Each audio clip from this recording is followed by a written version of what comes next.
ચોમાસુ સત્રની શરૂઆત થવાની છે। આ 3 દિવસીય ચોમાસુ સત્રમાં 5 વિધેયક પસાર કરવામાં આવશે।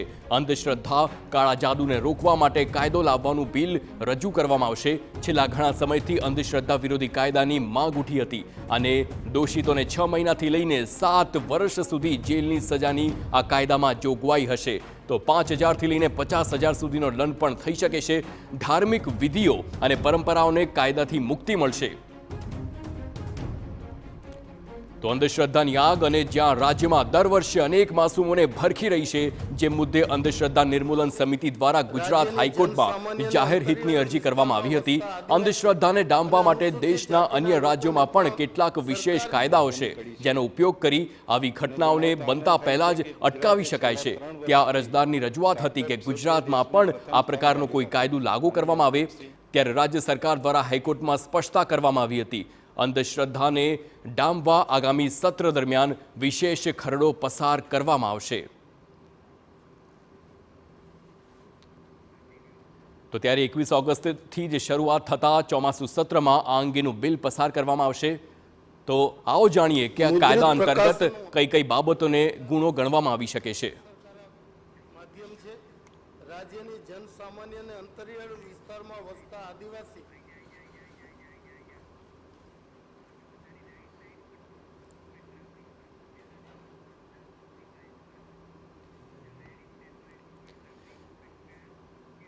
તો ગ્રાફિક્સના માધ્યમથી આ સમજવાનો પ્રયાસ કરે કે આખરે આ અંધશ્રદ્ધા વિરોધી કાયદો શું છે। તો અંધશ્રદ્ધા ફેલાવનારા તત્વો સામે કડક કાર્યવાહી કરવામાં આવશે। દોષિતોને 6 મહિનાથી લઈને 7 વર્ષ સુધીની જેલની આ સજાની જોગવાઈ છે, તેનો ખાસ ઉલ્લેખ કરવામાં આવ્યો છે, જે આ 5,000 થી લઈને 50,000 સુધીનો દંડ પણ થઈ શકે છે। આ અંધશ્રદ્ધા વિરોધી કાયદો છે, તો ધાર્મિક વિધિઓ અને પરંપરાઓને પણ કાયદામાંથી મુક્તિ મળશે। આ જે પ્રમાણેનો કાયદો છે અને આવનારા સમયમાં તે વિધાનસભામાં લાવવામાં આવશે, જે ખૂબ જ મહત્વનું છે। હવે વાત કરીએ કે કઈ કઈ બાબતોનો તેમાં ગુનો ગણાશે।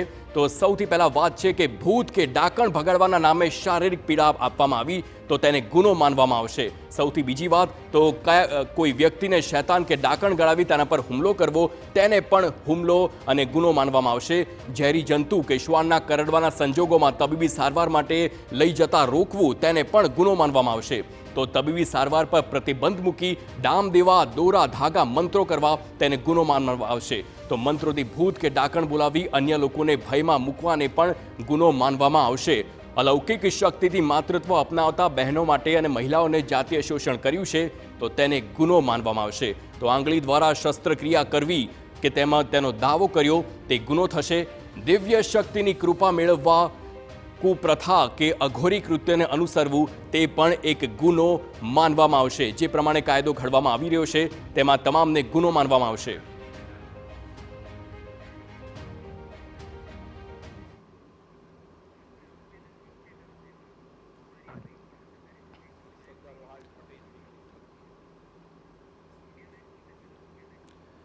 તો અંધશ્રદ્ધા વિરોધી કાયદો જે હવે આવનારા સમયમાં આ 3 દિવસીય સત્ર છે તેમાં વિધાનસભામાં લાવવામાં આવશે અને તે બાબતે જ ખૂબ જ મહત્વનું છે અંધશ્રદ્ધા વિરોધી કાયદો।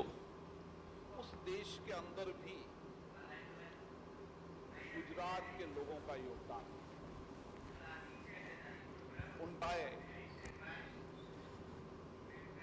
लेकिन તો આ સમગ્ર મામલે આપણી સાથે વાત કરવા વિજ્ઞાન જાથાના જયંત પંડ્યા આપણી સાથે જોડાઈ ગયા છે। તેમની સાથે સીધી વાત કરીશું કે આખરે આ અંધશ્રદ્ધા વિરોધી કાયદો છે, તો સરકાર આ અંધશ્રદ્ધા અને અંધવિશ્વાસનો આજે જે વિધાયક લાવવા જઈ રહી છે, આ મુદ્દે તમારું શું કહેવું છે? ખાસ કરી જે આઝાદી પછી કોઈ પણ સરકારોએ અંધા સામે કોઈ કાયદો બનાવ્યો નથી અને અત્યારે જે 78 વર્ષ પછી રાજ્યમાં કાયદો બને છે એને વિજ્ઞાન જાથા આવકારે છે અને સરકારને અભિનંદન આપે છે। અને આ કાયદો વિધેયક પસાર કરવાથી જે અંધશ્રદ્ધા જે ખાલી ફૂલી છે અને જે તાંત્રિકોને મનફાવતી જાહેરાત આપે છે એના પર પાબંદી લાગશે અને કાયદાની તલવાર થશે। એટલે એકંદરે લોકોને ખૂબ ફાયદો થવાનો છે। બિલકુલ બિલકુલ જયંતભાઈ, જે પ્રમાણે આ કાયદાની આપણે જોગવાઈની વાત કરીએ, તેની જોગવાઈઓથી સામાન્ય લોકોને શું લાભ થશે?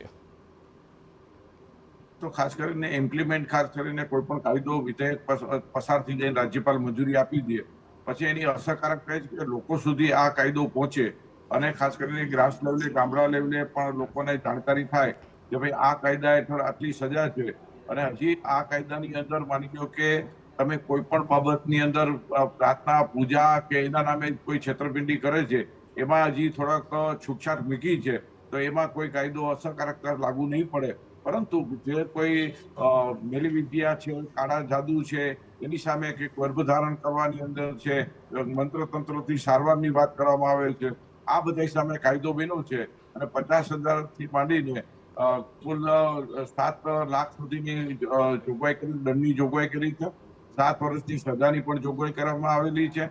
તો આ બધી એકંદરે કાયદો આવતા હવે ખાસ કરીને પોલીસ સ્ટેશનની અંદર એની જાણકારી થાય અને એનો અમલ થાય, ચુસ્તપણે અમલ થાય. પણ માની લ્યો કે કાયદો બને પણ એની અસરકારકતા ન હોય તો પણ કોઈ ફાયદો લોકોને થવાનો નથી. બિલકુલ જયંતભાઈ, આપણે વાત કરીએ કે જ્યારે સરકાર આ કાયદો હવે લાવવા જઈ રહી છે, ખૂબ જ ગંભીર મામલો છે, તો આ કાયદા લાવ્યા બાદ આપને શું શું ફેરફાર જોવા મળશે?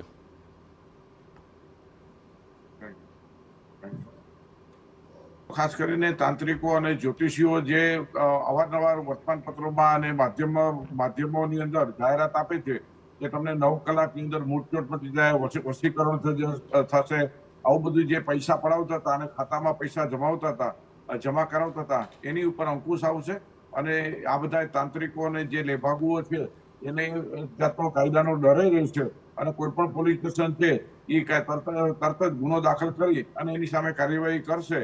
એટલે અમને વિશ્વાસ છે કે આ કાયદો વધુમાં વધુ અસરકારક થાય એના માટે અમે લોકચળવળ ઊભી કરી અને અમારા ચમત્કારથી કાર્યક્રમની અંદર પણ લોકોને જાણકારી આપી અને મહત્તમ લોકોને લાભ મળે એવા પ્રયાસો કરવાના છીએ. બિલકુલ જયંતભાઈ, આપ ટીવી9 સાથે જોડાયા તે બદલ ખૂબ ખૂબ આભાર. તો આવનારા 3 દિવસ સુધી જે પ્રમાણે વિધાનસભા સત્રમાં આ કાયદો લાવવા જઈ રહી છે સરકાર, અંધશ્રદ્ધા વિરોધી આ કાયદો છે, તેને લઈને સમાજમાં મોટા ફેરફાર આવનારા સમયમાં આવી શકે છે. વસતા આદિવાસી અને અનુસૂચિત જાતિના લોકોને પણ સરકાર મહત્વની કડી છે. સમાચાર રાજકોટથી, જ્યાં વિંછિયા તાલુકાના